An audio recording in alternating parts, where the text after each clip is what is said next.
Hi, dear friends and subscribers of Cricket Happenings. I regret that I couldn't actually bring this cricket show to you for the last 2 days. One was due to YouTube problems, was first day, and then basically I was quite busy one particular day. That was, so I'm sorry about that. But I hope you all understand. I do have other things to do too, as I do this cricket show basically for passion. Well, so what I'm going to do is, without any further ado, let's get on to real business as far as cricket is concerned. And what you're going to look at is we are going to look at some cricket news, some tour matches which are going on. This is a tour match which is of great importance for India because there's only one tour match, which is one warm-up match which is going to happen before the first test starts at Lords, and also I mean, there is not going to be any warm-up matches in between, according to me. But well, we will know about that later. But this is the first tour match, and well, India have been putting up a very, very dismal show, I should say that, with Somerset actually really rubbing it in. The only good thing for India today, after Somerset actually made 425 in the first innings against India, almost playing with full strength there, just barring Dhoni, who is not there, and VVS Lakshman. Now, what was good to see was India actually, they were really, really struggling yesterday with left-hammer South African seam bowler Willoughby actually causing immense damage by picking up 5 wickets. The only saving grace for India today was Suresh Raina, from 138 for 8, he actually took India to a score of 224. They definitely lost Sreesanth very early on, as he lost his off stump to the bowling of Willoughby, giving him figures of 20 overs, 7 made and 76 runs and 6 wickets. But what Suresh Raina did was he got some good support from Munaf Patel, who just stood it out, contributed 6 in a partnership of 84 between both. You can just imagine. So 78 runs were scored by Suresh Raina, and Suresh Raina really clattered the fence. In fact, he went on to his century, so that was the saving grace for India. 103 not out of 112 balls, 14 fours and 5 sixes, and India finally were all out for 224, thus conceding massive. This was at tea time.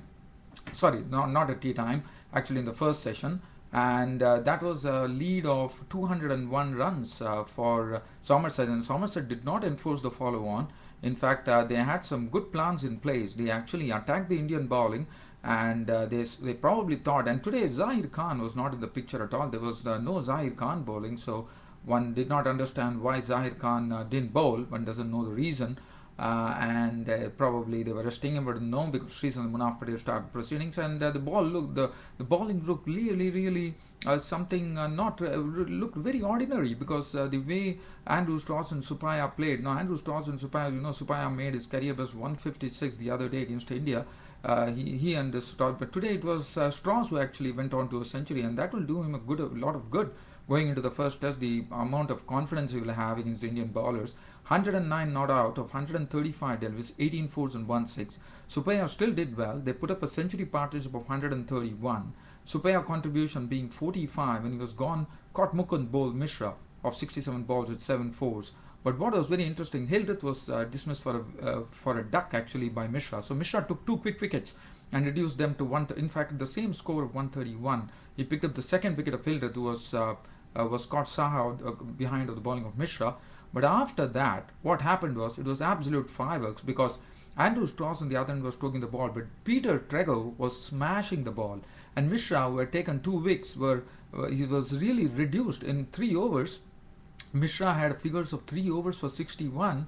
The reason being, Peter Trego has smashed 3 leg side sixes of the bowling of Mishra. In fact, in all, he had 7 fours and 7 sixes, smashing 85 of just 57 deliveries with 7 fours and 7 sixes. A very good effort. And Strauss remained out at 109, 260 for 2. So that set up, and in fact, Somerset, what they did is they declared the tea interval at 260 for 2, and that gave a target of 462 for India to win the match, with one session tea and close of play, and then they had one full day, which is going to be tomorrow. And well, what India did is, India wiped off 69 of that, but luckily for India, the rain came into the picture there. Rain played spoil sport, and in the end, India finished with 69 for no loss. So this is something I would say, it would give some confidence there. Abhinav Mukund was not out on 33 with 4 boundaries, and Gautam Gambhir was looking good, not out on 36 with 5 boundaries. 69 for no loss India. So India has been set a target of 462, 69 already wiped out, so 395 more to get on the final day, with the rain not really coming. Well, in fact, I'm sorry about that. Today was the final day. My apologies there. They just gave it to India, and India actually made 69 for no loss, and the match was drawn. I'm extremely sorry, dear fans. I really, just let go the fact that this was the last day today, and India was 69 for no loss. So that's the end of it. So the tour match is all over, which is India and Somerset. It just ended in a draw, and Somerset definitely took honours there.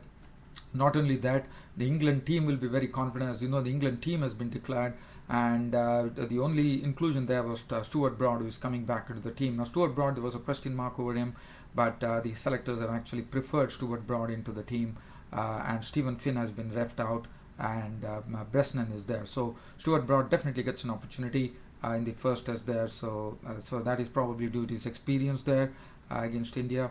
And as far as the Somerset, I would say I can only say one thing: the Indian batting was reduced to shambles by Charles Willoughby. But the only good thing which came out of this particular tour match was Suresh Raina making that century. And the other thing was Peter Trego smashing the ball all over the park. That was something. I mean, it was a very good knock. 85 not out of just 57 deliveries, 7 fours and 7 sixes. Really commendable effort from Peter Trego there. So that is as far as this match is concerned. Now the other match that I'm going to talk about is this match between Zimbabwe 11 and Australia A, which is being played at the Country Club in Harare. And this was tomorrow is the last day actually. And Australia went on to reply with 439 in reply to 230 put by Zimbabwe in the first innings. And 439 comprised of Phil Hughes making a century, 125. And today, Tim Payne, the captain of the Australia A team, went on to make 98 with 13 fours and 1 6. And there was a little contribution of 32 from Trent Copeland, 439. And wicket Brian B. Vittori, the left-arm seamer from Zimbabwe, did exceedingly well, 22 overs, 3 maidens, 4 for 86. And it was a massive lead, 230. It was 209 runs lead. And 209 runs lead. Zimbabwe at the end of the day finished with 134 for 3, losing the openers. There were contributions, but they couldn't really go on, I would say. Mawoyo made 34 with 2 fours. VC Subantha 31 with 5 boundaries. Hamilton Masakadza was holding the fort for Zimbabwe, not out on 40 with 6 boundaries. Chakab was out for 14, and Maith is keeping him company, not out on 3. 134 for 3. Tomorrow is the final day, and one has to see how whether Zimbabwe can really save this match or what's going to happen. Probably we might have a result in that match tomorrow. Other than that, dear fans, let me see whether any cricket news is there, which I would be really glad to give.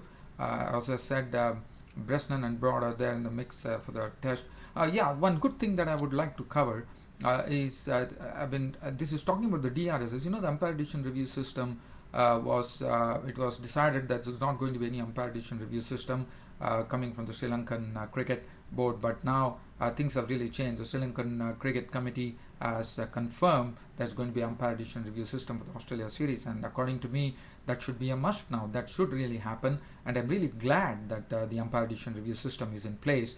And so definitely we can look at some good decisions, some decisions which would be dicey, which the umpires can't give with the naked eye. The umpire decision review system would play a great role. So kudos to the Sri Lankan cricket for actually confirming that the umpire decision review system will be there for the Australia-Sri Lanka series. Another thing, the Zimbabwe, the tour, Bangladesh are to tour Zimbabwe, and the team has been selected. The only thing that I would like to tell you is Mohammad Ashraful has been given a chance, probably on his form that he had in the versus South Africa A, where he scored a century too. I do remember that. And they have some new faces too. They have Shugata Hum, and there's some Nasser Hussain. There's another player who is there. So there are some 2 new faces in the Bangladeshi cricket team. There's no place for Alok Kapali or any other place. Syed Russell. There's no place. I wouldn't really go much into those nitty-gritties here. I would like to wind up my cricket happenings on this note. Thanks for your support and encouragement. Thanks for bearing with me that you couldn't actually watch my cricket happening show for 2 days. I'm just meaning this to those friends and subscribers who are really hooked on to me and really love my show. Thanks for all your support and encouragement once again. And keep watching Cricket Happenings, dear friends and subscribers. Your host Ram signing off for the day. Thank you.